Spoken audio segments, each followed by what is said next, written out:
Hemos experimentado algún sentido de anticipación por el futuro. Estamos viendo hacia adelante a algo que está sucediendo o que está por suceder, que potencialmente o en verdad puede ser o muy triste, tal como el funeral de un ser querido, o quizá puede ser algo tremendamente hermoso, algo precioso, algo entusiasmante, como la fecha de matrimonio de alguien. Cuando esa cosa está a punto de pasar en el futuro, cuando esa cosa que está a punto de pasar en el futuro es una cosa buena, apenas nos podemos esperar. El tiempo parece caminar tan lentamente y queremos con tantas ganas que ya llegue ese día, ese momento. Y me parece a mí que la Navidad, la cual está solamente a unos cuantos días de hoy, es algo de gran emoción. Creo que la Navidad nos da un sentir de anticipación. Ahora ya la celebración está en todo su apogeo y ya todos casi ni pueden esperar, especialmente los niños. Ya los árboles de Navidad están puestos, los centros de compras están vibrando con actividad. El radio está tocando la música de Navidad y todos los medios informativos y comerciales están ya pregonando el día de la celebración de la Navidad. Y todos los medios están llenos de toda clase de anuncios y promociones de ventas en torno a la Navidad. Ahora, mientras que no me importa mucho, no me interesa mucho todo el mercadeo que se hace en torno a la Navidad, me da mucho gusto y de cualquier manera anticipo la celebración con mucho gusto, con mucho gozo. ¿Y saben por qué? Porque aunque quizá yo no celebro la Navidad por la misma razón que mucha de la gente en el mundo la celebra, el recibir de regalos, todo ese tipo de cosas, lo celebro con gran gozo, porque es un gran día de celebración, porque ese día conmemora un evento monumental, porque es el nacimiento de nuestro Señor y nuestro Salvador Jesucristo. Además, la Navidad nos da a nosotros los creyentes una maravillosa oportunidad para predicar el Evangelio a los no creyentes. Eso a veces como que escapa a nuestra mente, ¿no? No nos ponemos a pensar de que la Navidad nos da una tremenda oportunidad para compartir a Cristo con la gente. Nos ocupamos tanto con los detalles de los adornos y los arreglos y los regalos y la falta de dinero y dónde me saldrá más barato y todo eso, que nos olvidamos de que de eso no se trata la Navidad, sino se trata de unas buenas nuevas. Además, a mí me da mucho gozo cuando llega la Navidad, porque es entonces que podemos compartir el verdadero significado de la Navidad. Y bueno, claro, hay aquellos que critican la celebración de la Navidad, especialmente algunas sectas, como los Testigos de Jehová, que dicen que no celebran la Navidad que porque en verdad ese ni siquiera es el día en que nace Jesús. Y sí, yo estoy muy de acuerdo que todo parece señalar que el día 25 de diciembre no es el día en que verdaderamente nació nuestro Señor Jesucristo, el Dios del universo. Pero hay que acordarnos de algo muy importante. Aquí no estamos celebrando el día 25. Lo que estamos celebrando es el nacimiento, la llegada del Dios del universo en forma humana para lograr la misión más grande e imposible para todos excepto Él. Ahora, hablando de la anticipación, ¿saben ustedes que casi desde el principio de la historia del hombre ha habido una gran anticipación, una gran emoción tocante al arribo de Jesucristo? Sí, una de las cosas que ha sido anhelada más a través de todos los tiempos es el hecho que inclusive ha sido más anhelado que cualquier otra cosa. Y estamos hablando, claro, del arribo de Jesús para establecer su reino eterno. Pregunta: ¿por qué? ¿Por qué es que estamos tan ansiosos, o deberíamos estar tan ansiosos, especialmente los cristianos, para que Cristo establezca su reino? ¿Por qué? Porque desde la caída del hombre al pecado, desde que el hombre cayó en pecado y así rompió su relación con Dios, entonces al hacerlo, el hombre está ya condenado a los fuegos eternos, torturantes, incesantes del lago de fuego. Entonces la venida de Cristo y todo el trabajo que Él había de lograr en su primera venida y luego la segunda venida, son cosas que deberíamos estar nosotros buscando, anticipando con todo nuestro corazón. Quiero que vayan conmigo, por favor, al libro de Romanos, capítulo 8. Romanos, capítulo 8, todos juntos leyendo sus Biblias juntamente conmigo. Romanos, capítulo, qué bonito se oyen las páginas de la Biblia cuando se dan vuelta, ¿eh? Romanos, capítulo 8, versículos 19 al 23. Vamos a empezar inclusive desde el 18. Dice así: pues considero que los sufrimientos de este tiempo presente no son dignos de ser comparados con la gloria que nos ha de ser revelada. Antes de leer el 19, déjame comentar nomás brevemente. ¿Se imagina lo que está diciendo aquí? Y si tú tienes alguna incomodidad, tienes alguna enfermedad, tienes algún sufrimiento, tienes alguna pena, tienes alguna preocupación, tienes algún dolor, tienes alguna cosa que está pasando en tu vida, mira lo que dice Pablo: pues considero que los sufrimientos de este tiempo presente no son dignos de ser comparados con la gloria que nos ha de ser revelada. Luego versículo 19: porque el anhelo profundo de la creación es aguardar ansiosamente la revelación de los hijos de Dios, porque la creación fue sometida a vanidad, no de su propia voluntad, sino por causa de aquel que la sometió, en la esperanza de que la creación misma será también liberada de la esclavitud de la corrupción a la libertad de la gloria de los hijos de Dios. Pues sabemos que la creación entera a una gime y sufre dolores de parto hasta ahora. Y no solo ella, sino que también nosotros mismos, que tenemos las primicias del Espíritu, aún nosotros mismos gemimos en nuestro interior, aguardando ansiosamente la adopción como hijos, la redención de nuestro cuerpo. Lo que está diciendo este pasaje es que la naturaleza, que toda la creación anhela, busca ese día cuando Cristo regresará y hará todas las cosas buenas una vez más. Cuando Cristo regrese y ponga todas las cosas en orden, cuando ya no haya pecado, cuando todo sea perfecto, cuando todo sea glorioso. ¿Por qué? Porque Él habrá logrado terminar la salvación del hombre. Él habrá logrado terminar el proceso de nuestra salvación. Es decir, ya estamos justificados totalmente, estamos en el proceso de santificación y un día vamos a tener cuerpos glorificados. Y es lo que estamos esperando. Amén.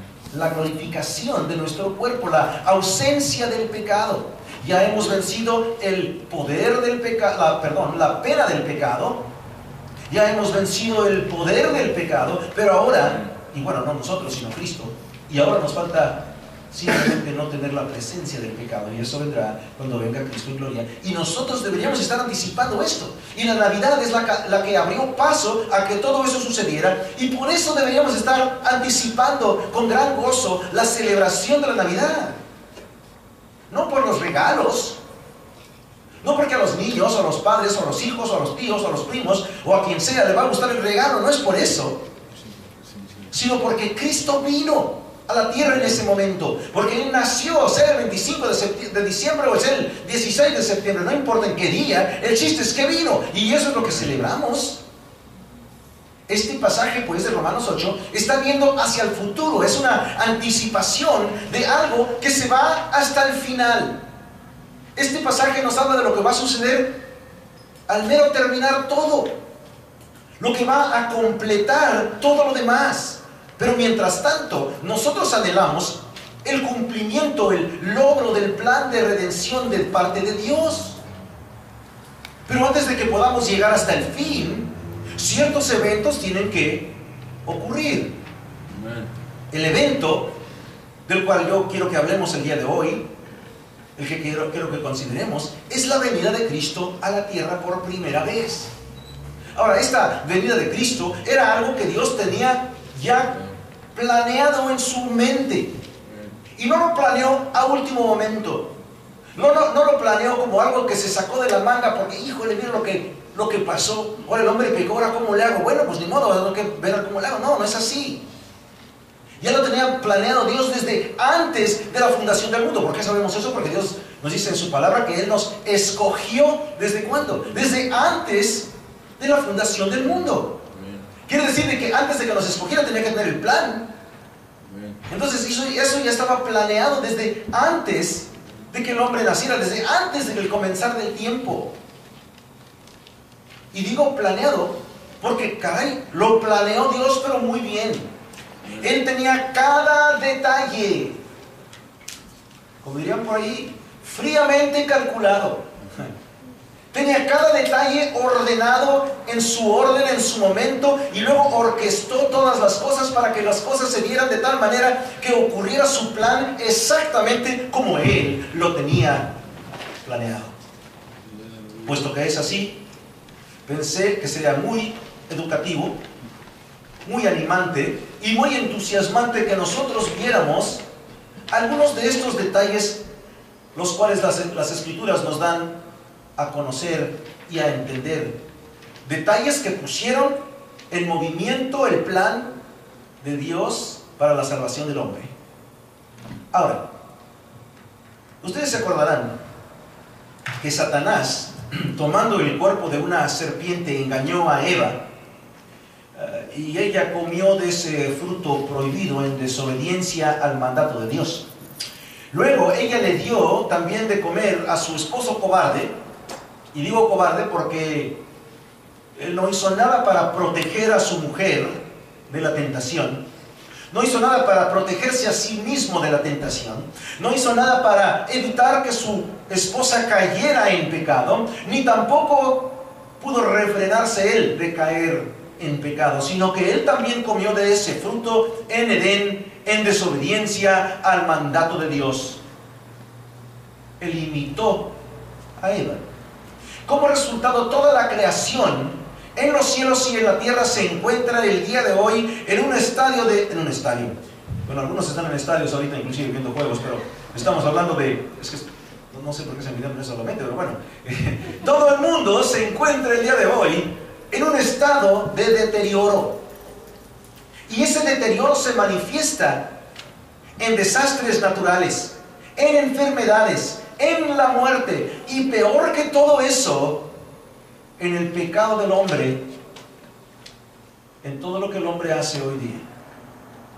Estoy seguro que todos, de cierta manera, hemos sido impactados por la reciente balacera en la escuela en el estado de Connecticut, donde murieron 20 niños y 6 adultos en la escuela, más el mismo tirador y la madre del tirador. 28 almas que de pronto ya no están con nosotros. Ese es el pecado. Eso es lo que causó Adán y Eva. Eso es lo que causaron cuando ellos desobedecieron a Dios, porque desencadenaron el pecado, y ahora nosotros estamos sufriendo las consecuencias. Imagínense ustedes el dolor de corazón de cada padre, de cada madre de esos pequeños. 12 niñas, 8 niños, la mayoría de 6 años de edad. Este pecado del hombre, este tremendo pecado del hombre, le impide al hombre tener una comunión con Dios. Y Dios, quien es perfectamente santo y perfectamente justo, demanda el pago por ese pecado. Alguien tiene que pagar el precio de ese pecado, de esa desobediencia. Pero como ya sabemos, hay un tremendo problema, que es no solamente el pecado, Pero la otra parte del problema es que no hay ser humano que sea capaz. No hay ser humano que tenga la habilidad, el conocimiento. No hay ser humano que tenga la pureza, que tenga el poder y así deshacerse de su propio pecado, mucho menos del pecado de alguien más. Hay solamente uno que puede hacer eso. Y así entra Jesucristo, Dios mismo en la carne, al escenario del mundo, al escenario de la vida humana. Y aquí es donde comenzamos analizando este tan anticipado evento del nacimiento de Jesucristo. Justamente después de que Adán y Eva pecan, Dios inmediatamente confronta a los tres personajes involucrados en este gran mal: Adán, Eva y Satanás. Y les hace receptores de las maldiciones que cada uno merece por su parte en todo esto. Y a partir de ese momento, Dios empieza a revelar su plan para la salvación del hombre mediante Jesucristo. Así que, empezando en Génesis 3, Dios comienza dando la promesa de que va a destruir a Satanás, dado al plan que tenía el diablo de destruir los propósitos de Dios. Y Dios promete que lo hará a través de Jesucristo. Así que, ¿qué dicen las Escrituras acerca de Jesucristo?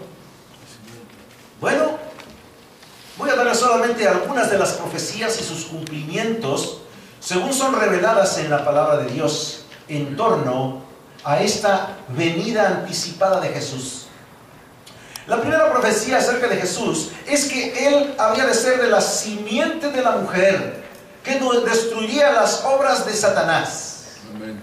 En Génesis 3:15, cuando habla Cristo con la serpiente, está obviamente hablando con Satanás mismo. A la misma vez, está dándonos una profecía, algo velado, algo escondido, tapado, pero que después se hace claro con la llegada de Jesús y el arribo de toda la demás de la Escritura del Nuevo Testamento. Dice lo siguiente, Génesis 3:15, qué bueno que están viendo allí, me gusta. Y pondré enemistad entre ti y la mujer, y entre su simiente, quien es ese Cristo, entre tu simiente y su simiente, y él te herirá en la cabeza y tú lo herirás en el calcañar. Sí, habla del hombre, que el hombre va a poder matar a la serpiente, que la va a pisar, le va a pegar en la cabeza y la mata. Pero está hablando de alguien más. Está hablando del el hombre de hombres, el varón de varones. Aquel que llegó a ser conocido en Isaías 53 como el varón de dolores. El varón, Jesucristo. Ahora esto fue plenamente cumplido en Gálatas 4:4. Mira que nos dice allí en Gálatas 4:4, vamos a andar bailando aquí, haciendo las páginas bailar de la Biblia. Vamos a dar de lugar en lugar. Pero así está bien una buena Biblia, es una Biblia que está bien usada, Dice así: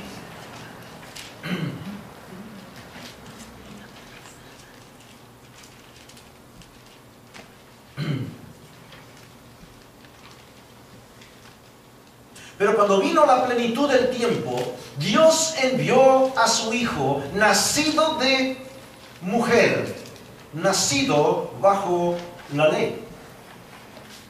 Esta está bien clarita, 1 de Juan 3:8. Inclusive, lo que yo les aconsejo es que como ahí tienen en sus notas están los versículos, vayan luego, para que ya los tengan listos cuando los leamos. Y puedan ya estar viendo. En 1 de Juan 3:8 leemos lo siguiente: el que practica el pecado es del diablo. Ay, ay, ay. ¿Están escuchando eso? El que practica el pecado es del diablo.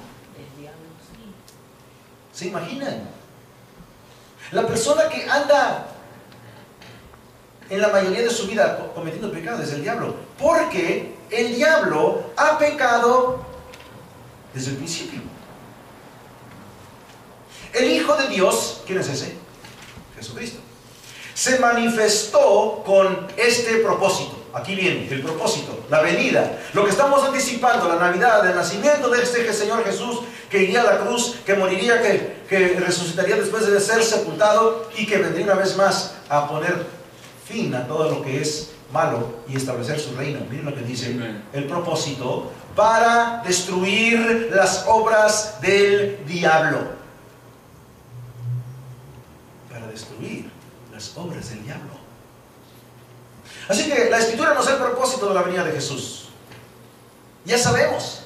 Por eso el celebrar la Navidad debe de ser algo tremendo para nosotros. No por los regalos, no por lo bonito, no por los cantos, sino porque es algo que vino a hacer Dios por nosotros, porque vino a destruir el diablo.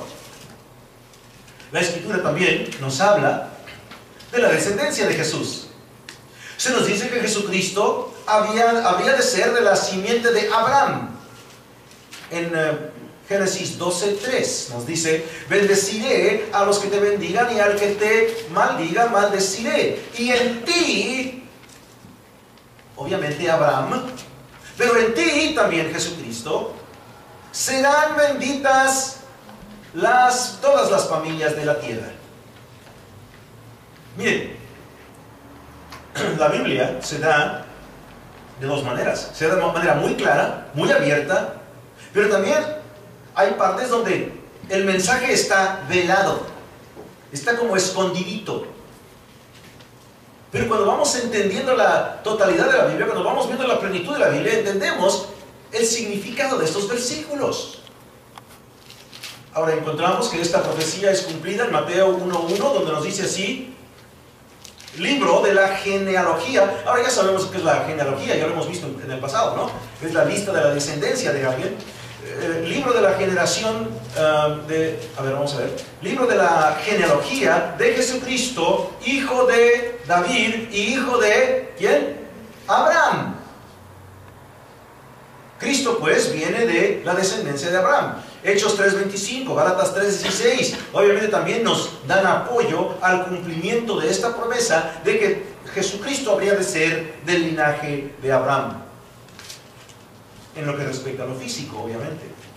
Luego también las Escrituras profetizan en Génesis 17:9 y 21:11 que Jesús habría de ser de la simiente de Isaac. Esto también fue cumplido a su tiempo y se nos confirma en Mateo 1:2 y Lucas 3:34 y Hebreos 11:17 al 19.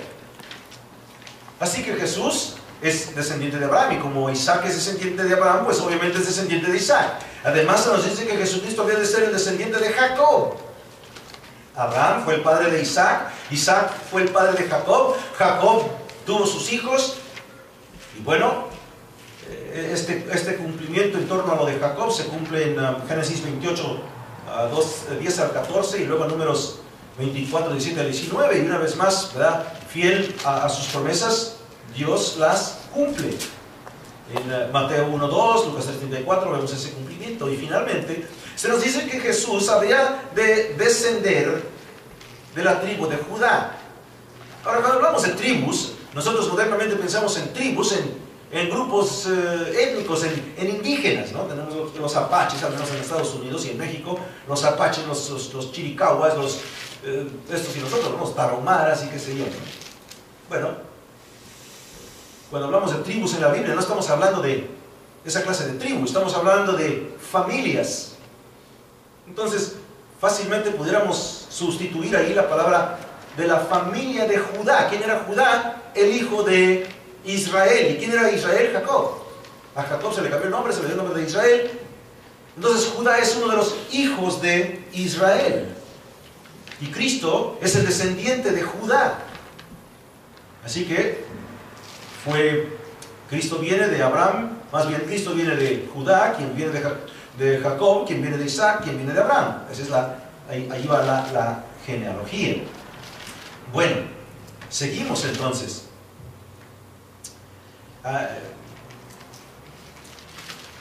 Entonces Dios nos promete que Cristo viene de la tribu de Judá. Y podemos nosotros leer esta profecía en Génesis 49:10. Ahí nos dice: el cetro no se apartará de Judá, ni la vara de gobernante de entre sus pies, hasta que venga Silo, y a él sea dada la obediencia de los pueblos. ¿De quién está hablando ahí? De Jesús. Está hablando de Jesucristo. Bueno, ¿y saben qué? Esto también lo cumple Dios. Dios cumple sus promesas. Y lo podemos confirmar en el Nuevo Testamento en varios pasajes, entre ellos Mateo 1, versículos 2 y 3, Lucas 3:33, Hebreos 7, 14 a 17.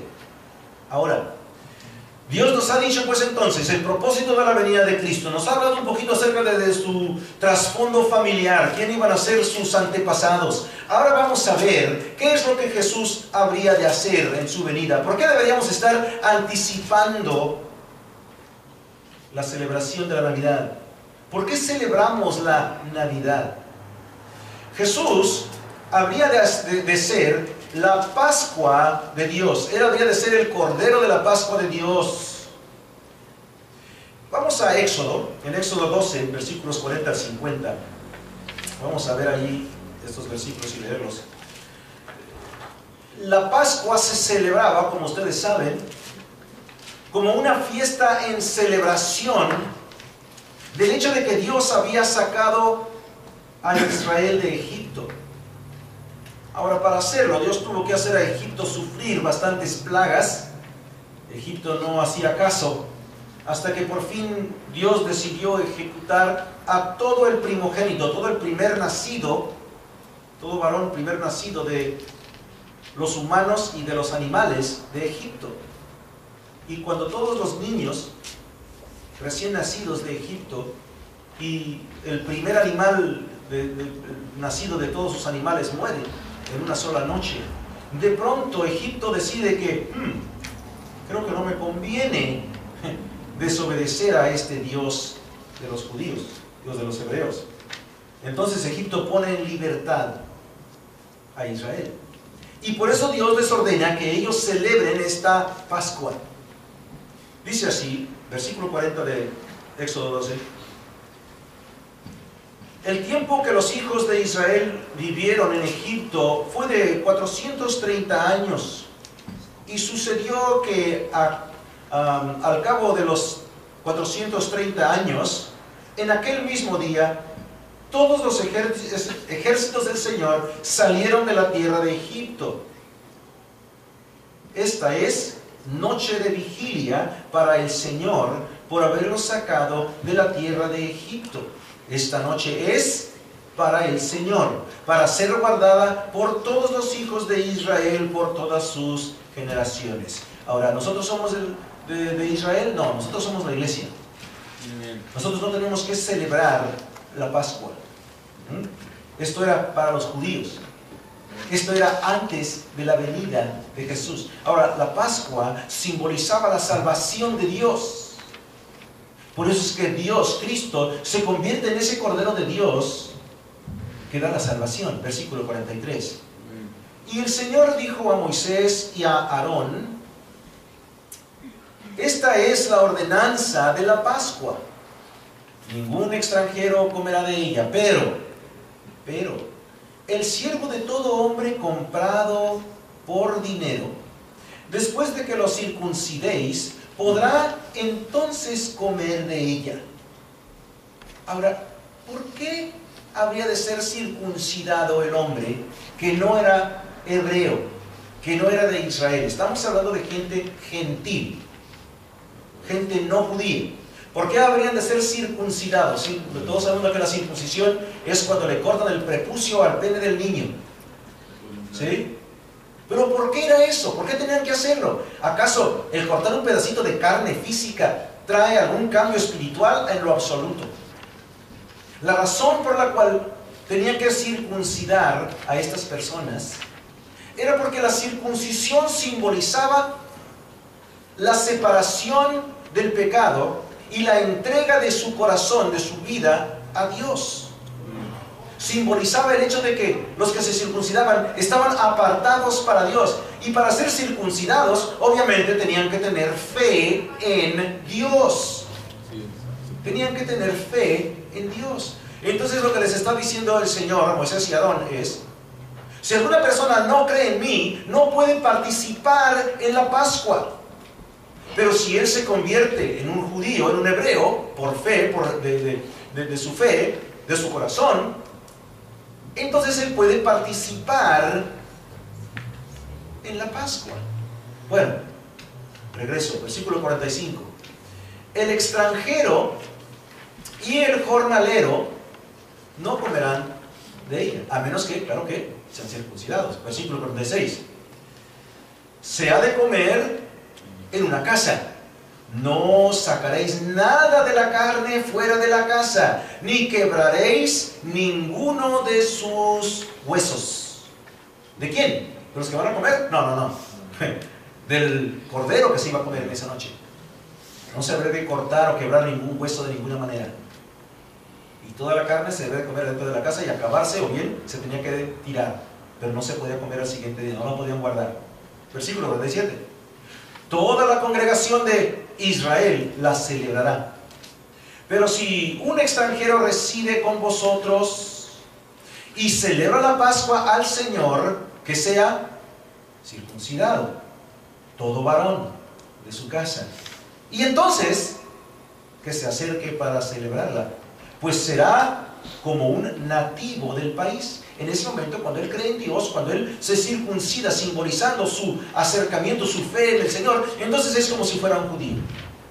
Entonces es como si fuera del país. Pero ninguna persona incircuncidada, o incircuncisa más bien, comerá de ella.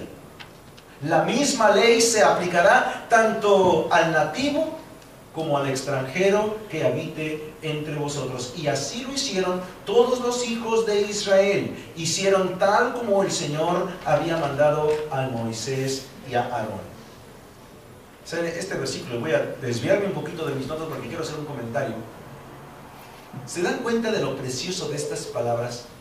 Versículo 50. Fíjense lo que dice: y así lo hicieron todos los hijos, esta es la primera palabra que me gusta ahí, todos los hijos de Israel, hicieron tal como el Señor había mandado a Moisés y a Aarón. ¿Saben qué me encantaría?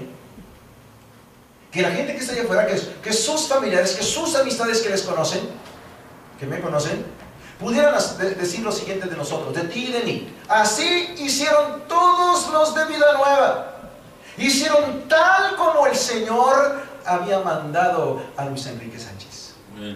¿No sería precioso? Tremendo. Ahora, en cuanto al cumplimiento de todo esto, de que Cristo había de ser el Hijo de Dios, el Cordero de Dios, la Pascua de Dios, Juan el Bautista dice lo siguiente, bueno, más bien no Juan el Bautista, sino más bien el Señor, y Juan se documenta en Juan 1.29, el apóstol Pablo documenta lo que dice Juan el Bautista, y nos dice así, dice: he ahí, 1.29 de Juan, he ahí el Cordero de Dios que quita el pecado del mundo. Cristo es el Cordero, Cristo es nuestra Pascua. Pablo obviamente lo hace muy claro, ya no hay lugar para confusión, para error. En 1 Corintios 5:7 dice así: limpiad la levadura vieja para que seáis masa nueva. Oh, eso está precioso. Limpiad la levadura vieja para que seáis masa nueva. Así como sois, sin levadura. Porque aún Cristo, nuestra Pascua, ha sido sacrificado. ¿Sí? Nosotros deberíamos de ser masa nueva, sin levadura, es decir, sin pecado. ¿Por qué? Porque Cristo muere por nosotros. ¿Qué hace la levadura? ¿Se acuerdan? La levadura en la masa, ¿qué hace? La infla, ¿no? La cambia, la distorsiona. Entonces, la levadura ¿es qué? ¿Qué es la levadura? Es una bacteria. La levadura no es algo precioso, bonito, que te quieres comer solo. No, nadie te quiere dar un poquito de levadura y órale, ¿no? La levadura es algo que sabe feo, además. Es un producto en deterioro, es lo que es la levadura. Y Dios dice, es que la levadura es como, el pecado es así como la levadura. Es algo que te hace mal, que sabe feo, que te distorsiona, que te cambia. Por eso límpiate. ¿Por qué? Porque Jesucristo es nuestra Pascua. Por eso nosotros deberíamos estar ansiosos de celebrar la Navidad, no por los regalos y por los arbolitos y las luces y lo demás, sino porque Cristo es el Cordero que nos cambia. Y Él nació. Y por eso celebramos su nacimiento. Así que Jesús habría de ser, pues, el Cordero de la Pascua de Dios. O el Cordero de Dios, el Cordero de esa Pascua, ¿no?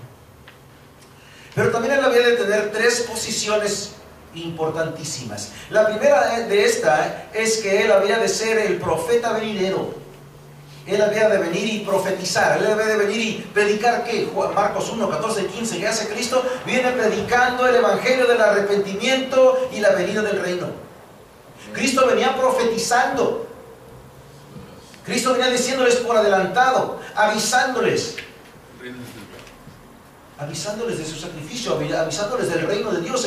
Después en Marcos, más adelante, en Marcos 12, si no me equivoco, en Mateo 24 y en otros sitios, Cristo está hablando de los eventos futuros. En eventos futuros. Él está profetizando, Él es el profeta de Dios. Dios hace esta promesa de un profeta en Deuteronomio 18, 15 y también los versículos 17 al 19. Ahora, ¿Dios nos defraudó? No, en lo absoluto. Dios cumple sus promesas. Lo confirmamos en Hechos 3, 20 al 22. Inclusive, vamos a leer Hechos 3, 20 al 22 juntos. Hechos 3, 20 dice lo siguiente. Y Él envía a Jesús el Cristo, asignado de antemano para vosotros, a quien el cielo debe recibir hasta que el día de la resurrección de todas las cosas, acerca de los cuales Dios habló por boca de sus santos profetas desde tiempos antiguos. Aquí viene 22, Moisés dijo, el Señor Dios os revelará un profeta como yo de vuestros hermanos. ¿De quién está hablando? Está hablando de Cristo. Y luego miren lo que dice, a Él prestaréis atención en todo en cuanto os diga. ¿Cuál es lo que dijo Jesús en Mateo 28, 20? Hablando de los discípulos que van a ser bautizados en el nombre del Padre, del Hijo y del Espíritu Santo. Y dice que hay que enseñarles a guardar todo lo que os he mandado. ¿Sí? Todo lo que os he mandado. Y por eso aquí dice, y le prestaréis atención en todo en cuanto os diga.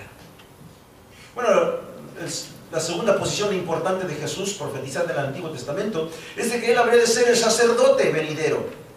El sacerdote de Dios, el sumo sacerdote, el máximo sacerdote. Ahora esto se profetiza en el Salmo 110, versículos 1 al 7, no vamos a leer todo el pasaje entero por su longitud, pero vamos a ver nada más el versículo 4. Salmo 110, versículo 4 dice así, el Señor ha jurado y no se retractará.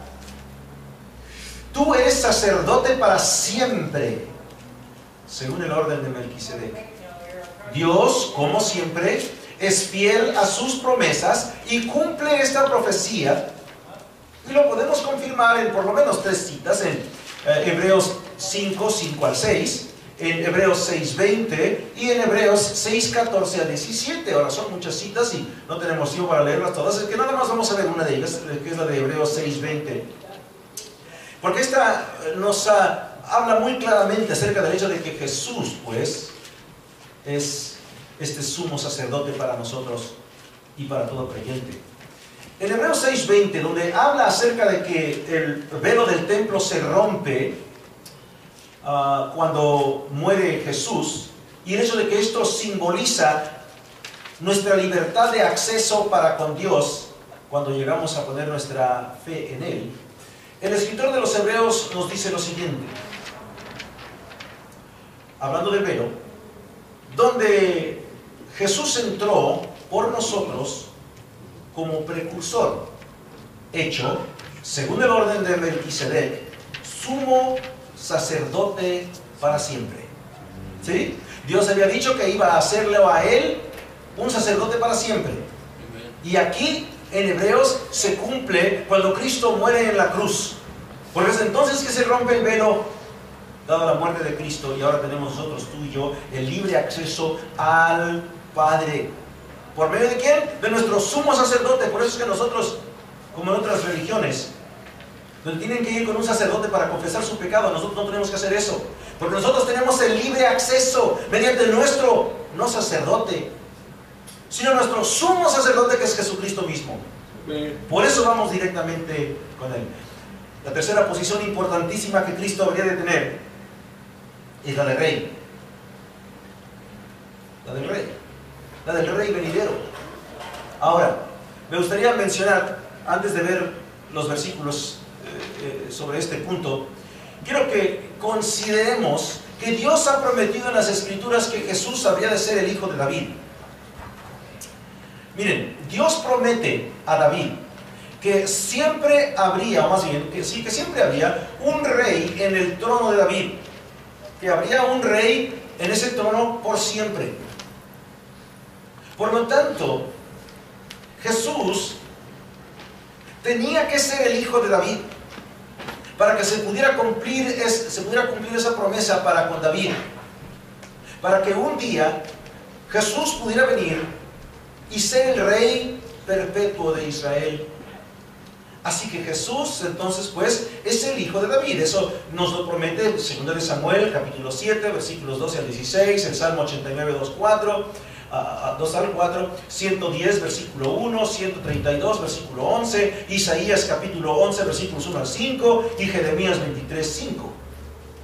Ahora, esta promesa se cumple cuando nace Jesús. En el Nuevo Testamento, en Mateo 1.1 lo documentamos, en 1.6, en 22.44 del mismo libro, en Marcos 12.36 vemos también lo mismo, en Lucas 1, versículos 69 y 70, en Lucas 2, 4 al 7, en Lucas 20, 42 al 44, en Juan 7, 42 y en Apocalipsis 22, 16. Cristo es el hijo de David y por lo tanto, Él un día va a ocupar ese trono.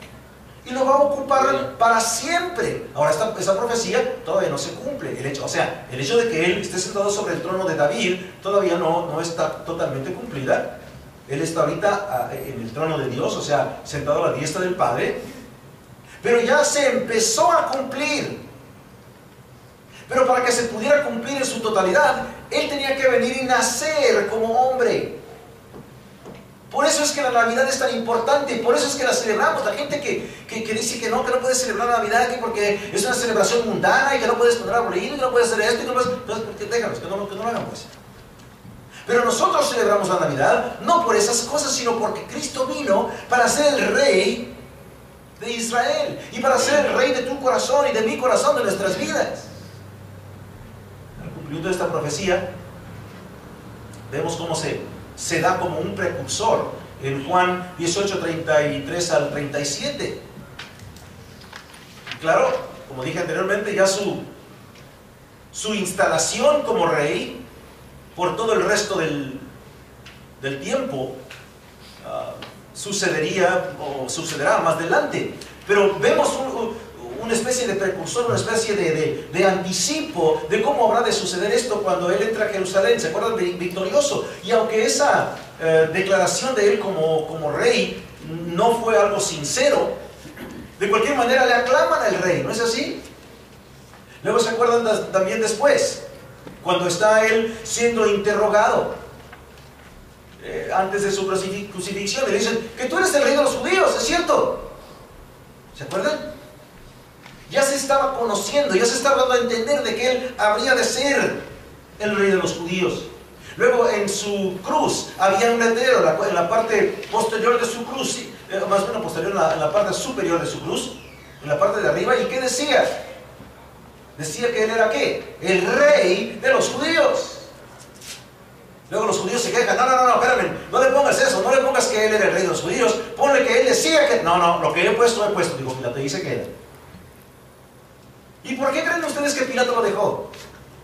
Porque él es el rey de los judíos. Eso no lo pueden cambiar los judíos, ni Pilato, ni nadie. Es un hecho. Pero todo esto se da, estos eventos se dieron para que nosotros entendiéramos que un día Él va a ser. Y eso es solamente como una probadita. Bueno, una cosa más que se profetiza en el Antiguo Testamento acerca de Jesús es que Él sería el mediador de un nuevo pacto. Esto lo profetiza el profeta Jeremías en 31-27 y luego los versículos 31 al 34 del mismo capítulo 31. Ahora, este pacto es un mejor pacto, un pacto por mucho superior al pacto antiguo, al pacto viejo. Déjenme darles nada más una razón por la cual esto es así, o por lo cual esto es así. Bajo el pacto antiguo, los pecados del hombre eran simbólicamente nada más cubiertos por la sangre de animales, mientras que bajo el nuevo pacto hay perdón pleno, completo y eterno de todos los pecados del hombre que cree en Cristo. Por eso es que nosotros deberíamos de celebrar la Navidad y anticipar la venida de la Navidad, no porque sea el día en que Cristo nació, sino por el hecho de que Cristo nació. Porque el hecho de que Cristo viene y derrama su sangre por nosotros, por ti, por mí, porque si no hubiera sido así, no pudiéramos llegar al cielo. Ahora, Dios cumple sus promesas. Dios cumple sus promesas y a esto dan testimonio Lucas 22:20, 1 Corintios 11:25 y Hebreos 9:15, junto con Hebreos 12:24. Bueno, pregunta. ¿Por qué el sacrificio de Cristo sería un mejor sacrificio bajo un mejor pacto? ¿Por qué? Simplemente porque había una promesa más que Dios había hecho en el Antiguo Testamento. La promesa era de que uno habría de venir. Alguien habría de venir a lograr, a llevar a cabo este mejor pacto. ¿Y quién era este? No era simplemente de la descendencia de Abraham, de Isaac y de Jacob. No era simplemente de la familia de Judá. Y no era simplemente otro profeta, y no era simplemente otro sacerdote, y no era simplemente otro rey, sino este que habría de venir habría de ser el Hijo de Dios. Y no solamente habría de ser el Hijo de Dios, inferior, diferente a, menor en capacidad, en calidad, en personalidad, en carácter o en cualquier otra cosa al Padre. No, Él habría de ser exactamente igual porque Él es Dios mismo. Unos cuantos versículos que prometen esto incluyen el Salmo 2:7, Proverbios 30, versículo 4, y su cumplimiento se confirma en las palabras del ángel Gabriel. Cuando viene el ángel representante de Dios a hablar con María en Lucas 1:32, Gabriel le dice a esa jovencita, quizá de unos 15 a 17 años a lo sumo: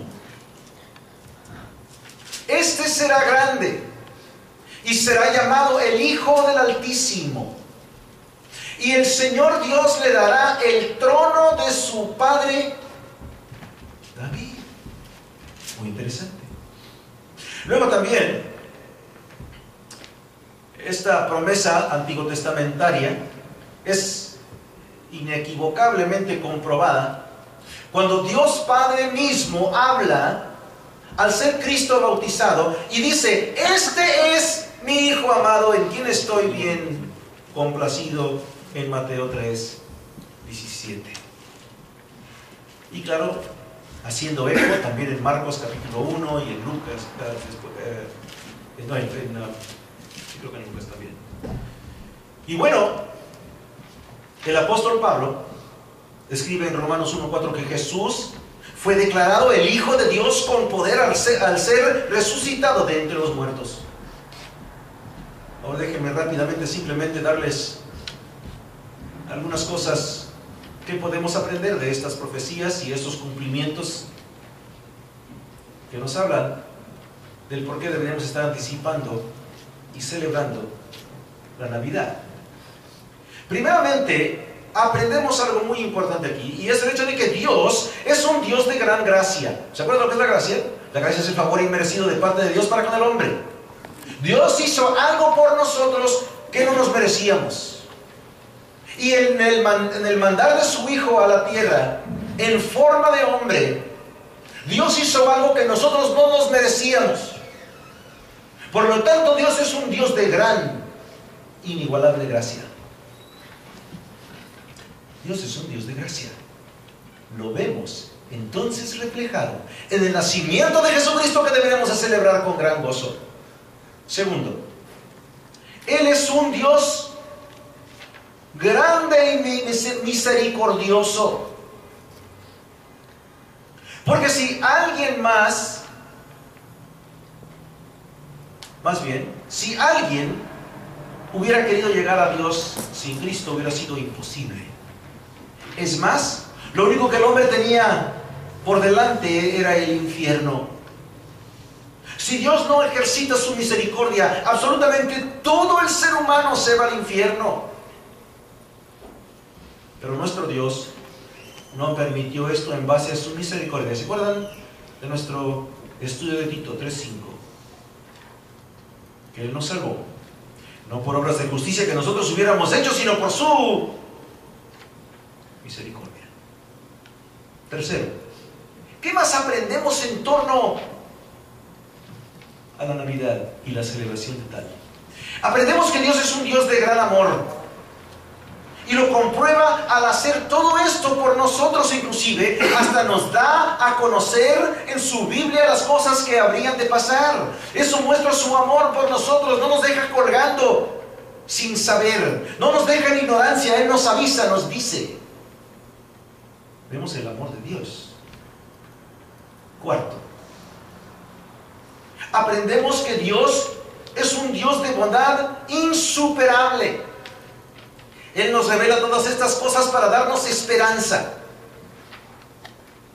Dios es un Dios bondadoso, un Dios bueno. Nos da a saber todo lo que estaba por pasar, y luego ya hemos visto cómo ha pasado.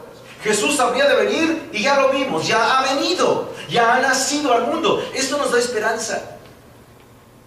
No todo está perdido. Es más, las cosas, los sufrimientos, los vituperios, las críticas, todo lo demás que pasamos hoy en día en la vida, no son dignos de ser comparados con la gloria que nos será revelada. ¿Se acuerdan? Entonces por eso celebramos la Navidad. Quinto, aprendemos mediante todos estos versículos, mediante todas estas profecías y sus cumplimientos, que Dios sabe todas las cosas. Dios lo sabe todo. Dios es omnisciente. Quiere decir, sabe todo. Él sabe todo en torno al pasado. Él sabe todo en torno al presente que estamos viviendo. Él sabe todo en referencia al futuro que vamos a vivir. Y esto nos da consuelo. Porque cuando estamos pasando por momentos difíciles, podemos acudir a la palabra de Dios y decir: caray, Señor, tú prometiste y cumpliste, prometiste y cumpliste, prometiste y cumpliste. Por lo tanto, yo sé que tú me vas a sacar de este hoyo. Amén. Y aun cuando el hoyo sea un hoyo grande y profundo y ancho, aún entonces Dios está allí para darnos consuelo. Amén. Porque no importa que pase. Lo peor que nos puede pasar a cualquiera de nosotros es morir, humanamente hablando. Eso es lo peor. Pero en verdad, eso es lo mejor. Amén. Porque cuando morimos, los que somos creyentes nos vamos ¿a dónde? A la presencia de Dios. Sexto, aprendemos a través de estas profecías y sus cumplimientos que Dios es un Dios verdadero, un Dios de verdad, un Dios que no miente. Si Dios dice algo en su Biblia, Él lo va a cumplir porque Él no miente. Así lo dice Tito 1, 1 y 2, así lo dice Hebreos, así lo dice Números, Primera de Crónicas 23, 19. Y esto nos da confianza en su palabra. Dios nunca ha dejado de cumplir algo que Él ha prometido hacer. Ahora sí, hay cosas que están todavía por cumplirse, pero no es porque Dios esté fallando, sino porque no se ha llegado el tiempo todavía. Séptimo, Dios es un Dios todopoderoso. Pueden ponerle ahí en su bosquejo omnipotente. Y por lo tanto, Él puede lograr sus propósitos. Y por lo tanto, deberíamos de celebrar la Navidad con gran gozo, sabiendo de que Dios no va a ser impedido por nadie de lograr lo que Él quiere lograr para tu vida y para la mía, ya sea en este mundo o en el venidero. Número 8. Dios es enteramente soberano. Si ustedes se dieron cuenta, a lo largo de el revisar estas profecías y sus cumplimientos, ninguna de ellas fue quebrantada. Nadie se pudo oponer a lo que Dios quería hacer. Ni siquiera Satanás mismo, el ser más poderoso de todo el universo aparte de Dios, pudo impedir que Jesucristo naciera, pudo impedir que Jesucristo muriera, pudo impedir que Jesucristo resucitara. Y por lo tanto, no hay nada ni nadie que pueda impedir el desarrollo del plan de Dios en su enteridad. Dios no necesita consultar con nadie para hacer lo que a Él le place. Santo. Y por lo tanto, Él es soberano.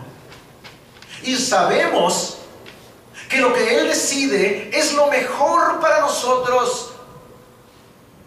A veces nos quejamos, a veces nos cansamos y empezamos a renegar. Empezamos a desesperarnos, empezamos a perder fe, empezamos a dudar de la palabra de Dios, pero estoy aquí para decirles de que el hecho de que Dios es soberano elimina la necesidad de nuestro cuestionar o nuestro dudar de Dios. ¿Por qué? Porque Él no necesita ni depende de nadie para hacer lo que Él quiere hacer, y lo que Él quiere hacer lo va a hacer, sin importarle qué o quién, o cuándo o dónde, o qué forma. Por lo tanto, tú y yo, reconociendo que Dios es soberano y que Dios vino a morir por tus pecados y por los míos, y que ha prometido regresar y darnos vida eterna, por eso tú y yo deberíamos de celebrar, anticipar la celebración de la Navidad con gran gozo. Número 9. Dios es plenamente fiel.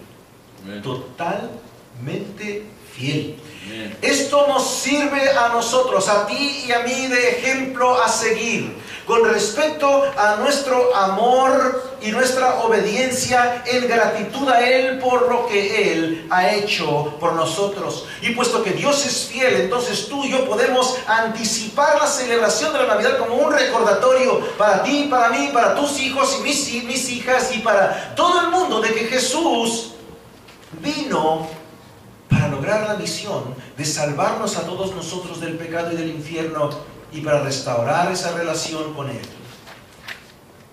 Por eso celebramos, por eso anticipamos con gozo. Déjenme hablarles muy directamente. Cada año, las familias cristianas están siendo arrastradas y arrasadas por el fervor de la Navidad y de comprar regalos para sus hijos, y gastan dinero que deberían de estar dando a la iglesia o pagando a cobros, y lo gastan en regalos. Y déjenme decirles, a mí me gustan los regalos, ¿ok? Yo no me estoy quejando, inclusive si no me dan un regalito, no es cierto, ¿eh? Pero miren, a mí me gustan también los regalos, ¿eh? Y yo sé que ustedes también. Pero a veces perdemos el enfoque. Perdemos el enfoque.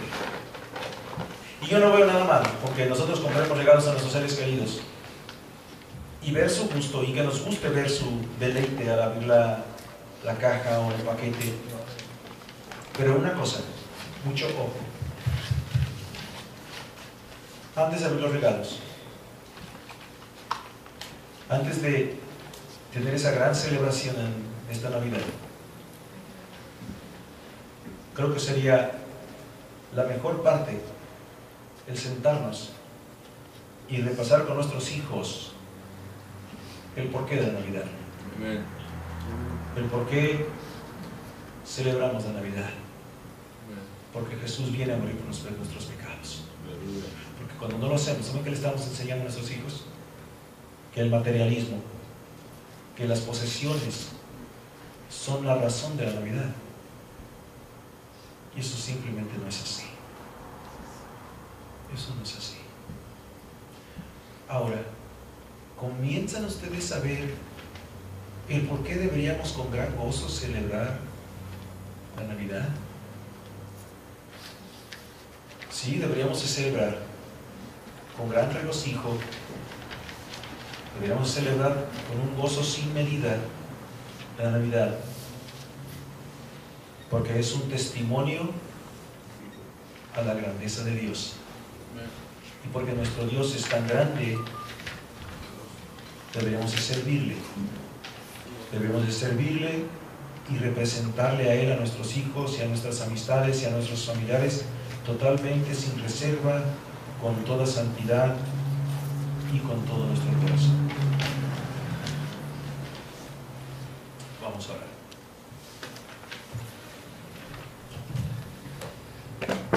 Antes de orar, nada más déjenme hacer este comentario. El día de ayer tuve la oportunidad de ir a un funeral. Y en lo que cabe, un funeral fue algo precioso. Porque sobrinos, sobrinas, amigos, hijos e hijas, gente que conocía a esta persona que murió, testificó ampliamente acerca de este hombre. Este hombre se llamaba Frank Sancido. Y él era un pastor aquí en una de las iglesias locales. Y hablaron de tres cosas que caracterizaban a este hombre. Y a cual más dijo exactamente lo mismo. A lo mejor en diferentes palabras, en diferente forma, pero los tres hablaban de, primeramente, el gran amor de este hombre. Que este hombre amaba a toda la gente. Que él no hacía acepción de personas. Que él amaba a los bonitos y a los feos y a los gorditos y a los flaquitos y a todos. Que tenía un gran amor por toda la gente. Luego hablaron de que era un hombre de gran compromiso. Un hombre de gran compromiso. Que él estaba comprometido con Dios y su palabra y que les ponía ejemplos a todos ellos. Y luego dijeron que este hombre siempre decía: esta es mi iglesia. Esta es mi iglesia. ¿Y saben qué? Eso me habló a mí, me tocó. Porque me gustaría forjar eso en cada uno de nosotros. Que cada uno fuéramos personas que aman a los que llegan aquí a esta iglesia. Que aman a todos sin excepción. Que tratan a todos igual. Me encantaría que todos los que estamos aquí no criticáramos a alguien porque no trajo tanta comida, porque no quiso trabajar tanto, porque hizo, porque no hizo, porque dijo, porque no dijo. Me encantaría saber que somos gentes perdonadoras, que trabajamos con todos, no porque tú y yo somos ya perfectos, sino porque al igual que ellos estamos tratando. ¿Y qué prefieres? Que esa persona que viene a la iglesia y que a lo mejor no es tan cumplida, tan atenta, tan generosa, ¿prefieres que ande en la calle? ¿Que ande en las drogas? ¿Que ande perdida de alguna manera en el mundo? ¿O que mejor esté aquí? Me encantaría saber que nosotros somos gente de compromiso, que estamos comprometidos con Dios, que nosotros venimos y nosotros trabajamos y hacemos lo que tenemos que hacer aquí en la iglesia, no porque los demás hacen lo suyo, y que no estemos fijándonos, es que esa persona nunca hace nada, nunca trae nada, nunca esto, nunca lo otro, sino que estuviéramos viendo a nosotros. ¿Saben cuál es el remedio para no estar de criticones viendo lo que hace la demás gente? Siempre preguntándote, ¿qué puedo hacer yo mejor? ¿Qué puedo hacer yo mejor? ¿Qué puedo yo dar más? Porque cuando tú haces las cosas mejor, cuando yo hago las cosas mejor, cuando tú y yo damos más, ¿saben qué hace eso? Pone ejemplo. Ayer habló una persona y hablaba de cómo este hombre amaba a su esposa y amaba a sus hijos, amaba a su familia. Y este era un muchacho el que estaba hablando y dice, yo quería ser como él, yo quería ser un padre como él. Mira, la gente se está dando cuenta, la gente te está viendo, me está viendo a mí, lo que vienen aquí a la iglesia. Y aunque tú y yo no querramos, nosotros, con el testimonio que vivimos, con las cosas que decimos, con eso estamos enseñando a los demás o a ser mejor o a ser peor. Me encantaría que cada uno de nosotros adoptáramos el ser comprometidos a la obediencia a Dios. Me encantaría que cada uno de nosotros que estamos aquí dijéramos, esta es nuestra iglesia. Yo estoy orgulloso de mi iglesia. Déjenme decirles algo, Si ustedes no se sienten orgullosos de su iglesia, si ustedes no pueden presumir de su iglesia, quiero recordarte de algo. El hecho de que tú estás aquí hace la iglesia como es. Si tú quieres que tu iglesia mejore para que la puedas presumir, quiere decir que tú tienes que mejorar. Quiere decir que yo tengo que mejorar. Quiere decir que cada uno tenemos que mejorar. Pero que tú y yo podríamos decir, esta es mi iglesia. Esta es mi gente. Esta es mi gente. Parece que yo me acuerdo que les dije a ustedes que cuando fui a una reunión de pastores y hablé con ellos acerca de cómo mi gente había trabajado tan duro para hacer posible este cambio. Y es cierto. Pero ¿saben qué, hermanos? Hace rato les di una amonestación, un housekeeping. Pero ¿saben qué? Porque quiero que sean mejores todavía. Quiero que sean mejores todavía. Con muchos de ustedes he platicado de problemas con sus hijos, de problemas en su matrimonio. Y yo quiero que ustedes no tengan esos problemas. Yo quiero que ustedes sean familias fuertes. Quiero que ustedes sean personas alegres, contentas, llenas de gozo. Pero créanme una cosa, eso no es posible hasta que tú circuncidas tu corazón. Hasta que tú le cortas a tu corazón todo ese pecado y tú le dices, Señor, ¿sabes qué, Señor? Aquí está mi corazón. Te lo doy. Para que tú gobiernes en mi vida, en mi corazón, en mi mente, en mis pensamientos, en mis deseos, en mi manera de sentir, en mis palabras que pronuncio. Cada uno. Vamos a ponernos de pie. Puestos de pie.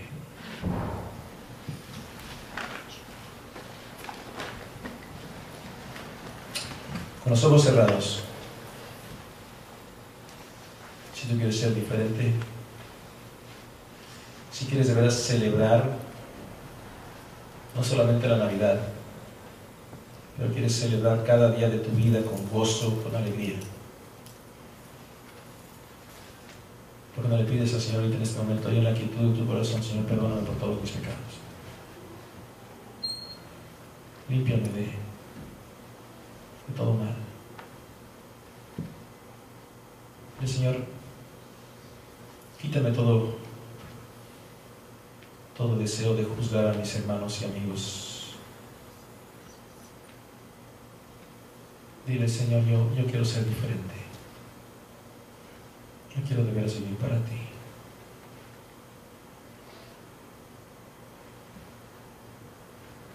Señor, aquí tienes a tus hijos puestos de pie delante de ti. Queremos pedirte, Señor, que tú abres en cada corazón, que les des un gozo verdadero, no simplemente felicidad por algún evento o alguna cosa que pase. Que les des gozo, que les des gozo interior, porque tú veniste, porque tú vives, porque tú vendrás, porque viviremos contigo un día. Permítenos, Señor, confiar en ti más, para que cada día sea mejor. Te lo pedimos en el nombre precioso de Jesús, tu Hijo. Amén. Todas las cosas buenas una vez más, cuando Cristo regrese y ponga todas las cosas en orden, cuando ya no haya pecado, cuando todo sea perfecto, cuando todo sea glorioso. ¿Por qué? Porque Él habrá logrado terminar la salvación del hombre. Él habrá logrado terminar el proceso de nuestra salvación.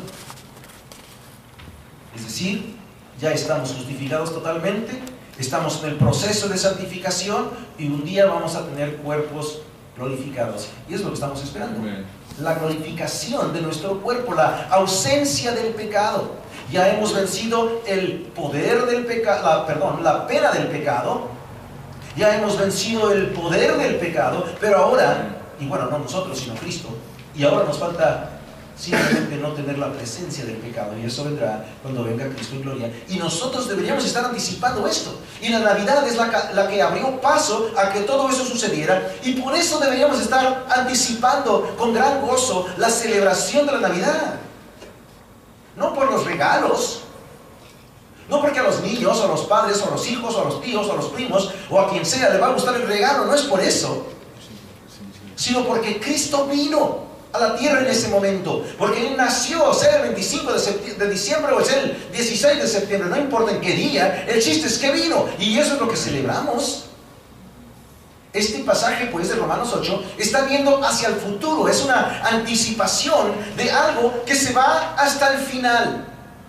Este pasaje nos habla de lo que va a suceder al mero terminar todo, lo que va a completar todo lo demás. Pero mientras tanto, nosotros anhelamos el cumplimiento, el logro del plan de redención de parte de Dios.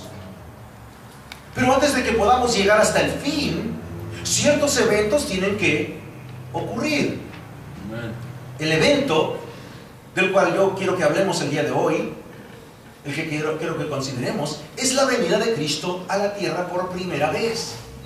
Ahora, esta venida de Cristo era algo que Dios tenía ya planeado en su mente, y no lo planeó a último momento, no lo planeó como algo que se sacó de la manga porque, híjole, mira lo que pasó, ahora el hombre pecó, ahora cómo le hago, bueno, pues ni modo, tengo que ver cómo le hago. No es así.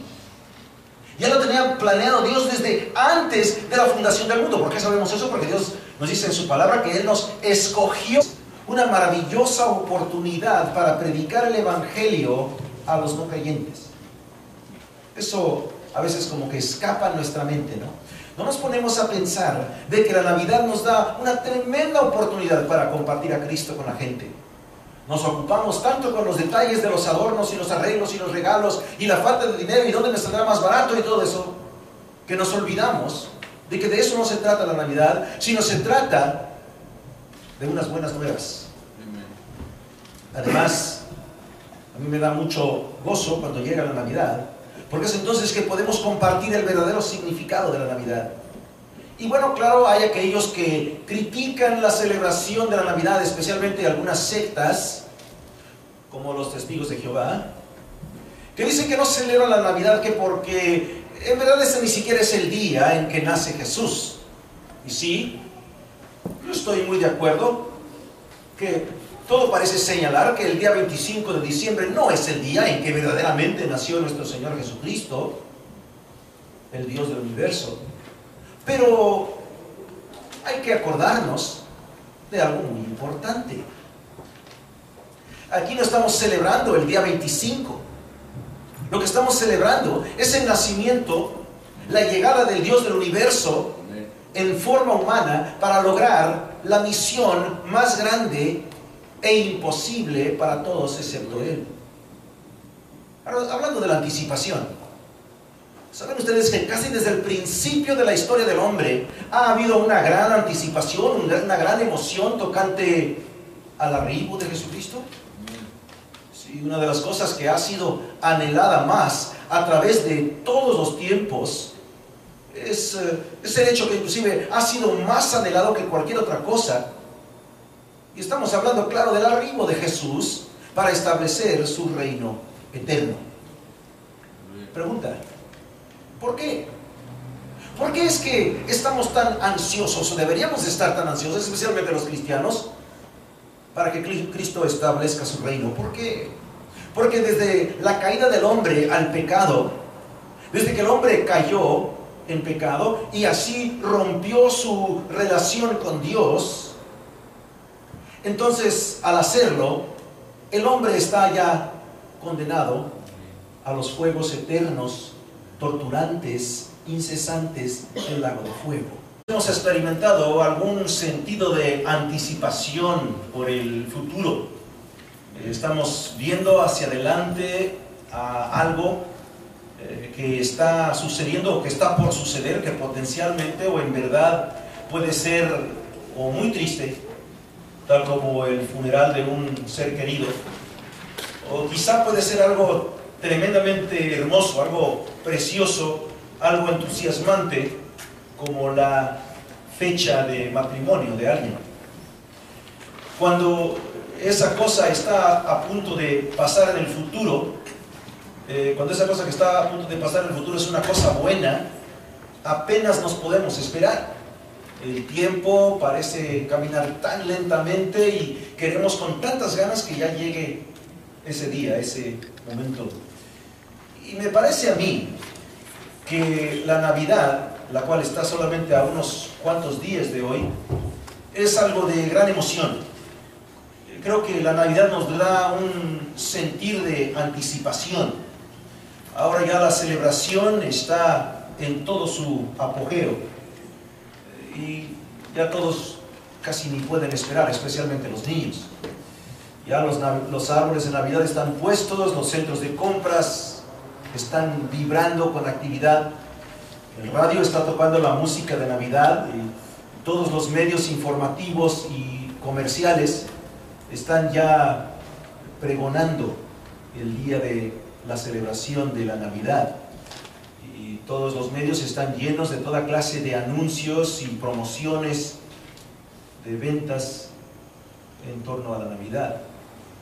Ahora, mientras que no me importa mucho, no me interesa mucho todo el mercadeo que se hace en torno a la Navidad, me da mucho gusto y de cualquier manera anticipo la celebración con mucho gusto, con mucho gozo. ¿Y saben por qué? Porque aunque quizá yo no celebro la Navidad por la misma razón que mucha de la gente en el mundo la celebra, el recibir de regalos, todo ese tipo de cosas, lo celebro con gran gozo, porque es un gran día de celebración, porque ese día conmemora un evento monumental, porque es el nacimiento de nuestro Señor y nuestro Salvador Jesucristo. Además, la Navidad nos da a nosotros los creyentes, ¿desde cuándo? Desde antes de la fundación del mundo. Quiere decir de que antes de que nos escogiera tenía que tener el plan. Entonces eso ya estaba planeado desde antes de que el hombre naciera, desde antes del comenzar del tiempo. Y digo planeado porque, caray, lo planeó Dios, pero muy bien. Él tenía cada detalle, como dirían por ahí, fríamente calculado.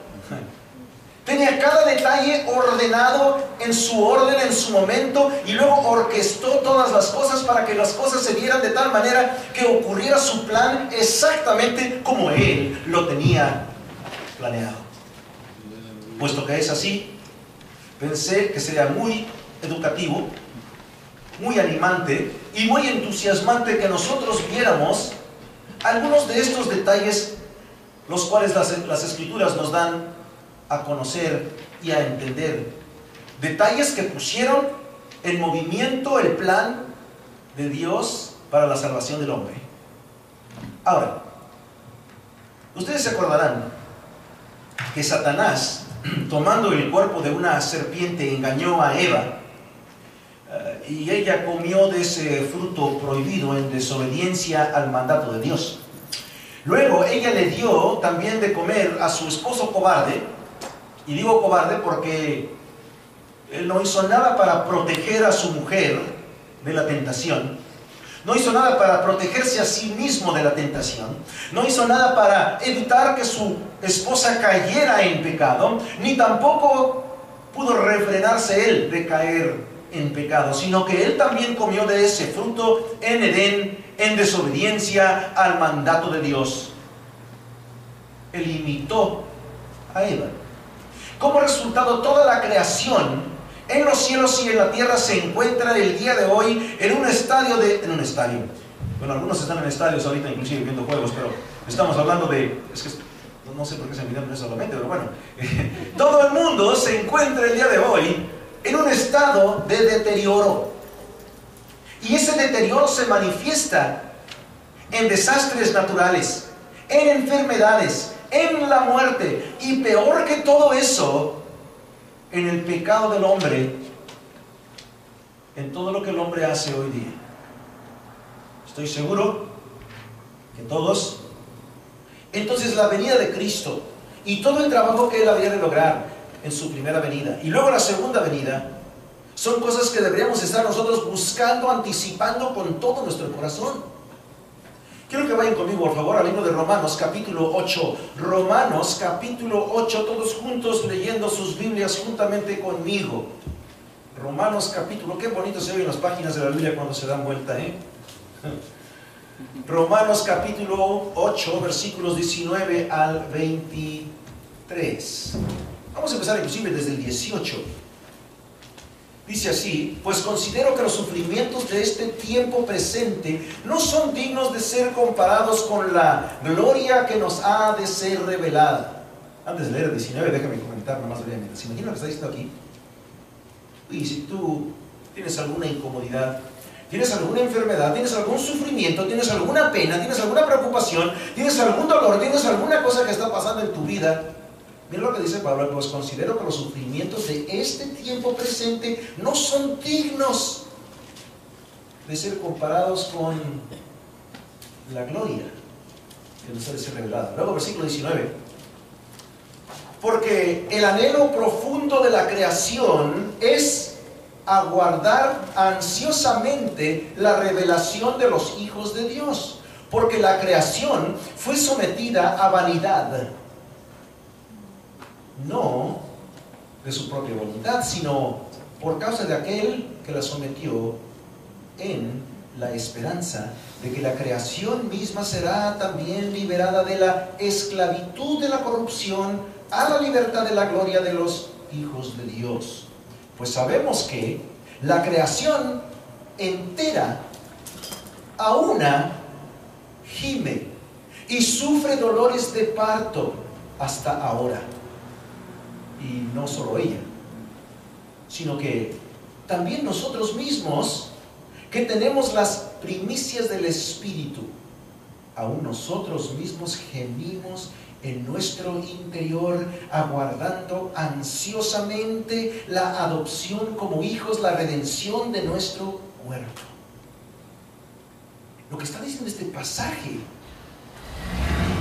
es que la naturaleza, que toda la creación anhela, busca ese día cuando Cristo regresará y hará todo